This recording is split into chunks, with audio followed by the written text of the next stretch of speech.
Good morning. Yan. Maglilinis tayo ngayon kasi aalis si Mrs. mamaya. Magpapalaban daw siya eh. Kaya tara, umpisahan natin to at samahan mo ako.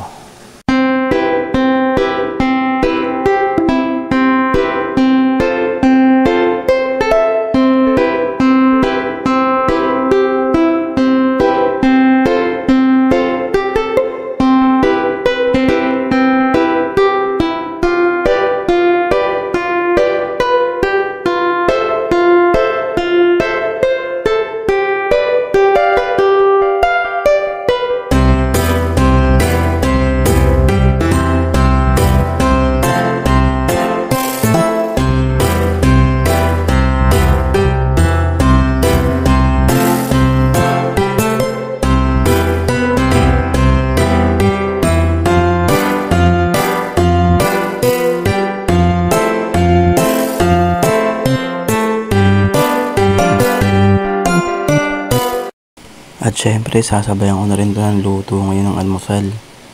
Kasi nagutom na rin ako eh. Yan, tara. Lutuin na natin to.